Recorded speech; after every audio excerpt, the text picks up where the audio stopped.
నమస్తే అన్న అందరికీ నమస్కారం. కువైట్ లో ఈ రోజు నుంచి 13 రోజుల పాటు కువైట్ లో సర్ఫా కాలం ప్రారంభమవుతుందని చెప్పేసి, పగటి పూట వేడి క్రమంగా తగ్గుతుందని చెప్పేసి, రాత్రులు చల్లగా మరియు మరింత సౌకర్యవంతంగా మారుతాయి. కువైట్ లో తేమ స్థాయిలు తగ్గుతాయి, అంటే రుతుబా తగ్గుతూ ఉంది.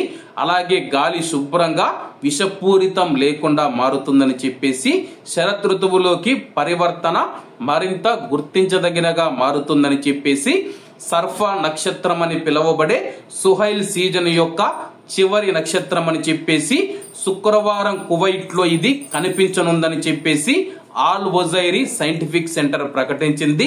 ఆల్ సర్ఫా శరత్ ఋతువు యొక్క 4వ నక్షత్రం అని చెప్పేసి, ఇది అక్టోబర్ 3 ఈ రోజు నుంచి అక్టోబర్ 15వ తేదీ వరకు 13 రోజుల పాటు కువైట్ లో ఉంటుందని చెప్పేసి, సర్ఫా కాలం పగటి పూట వేడిని క్రమంగా తగ్గిస్తుంది, రాత్రిపూట చల్లగా మరియు మరింత సౌకర్యవంతంగా మారుస్తుందని చెప్పేసి ఆల్ వజైరీ సైంటిఫిక్ సెంటర్ పేర్కొంది.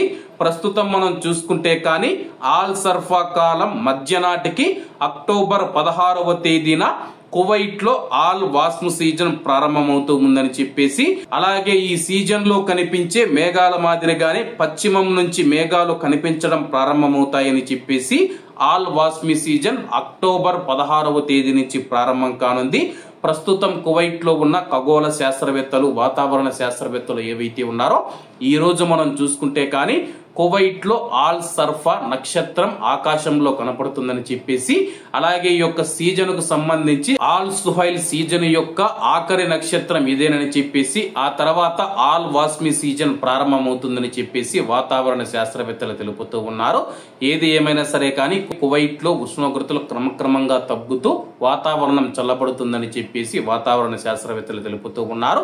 కాబట్టి అందరూ బాగుండాలి, అందులో మనం ఉండాలి. అందరికీ నమస్తే అన్న, జై హింద్.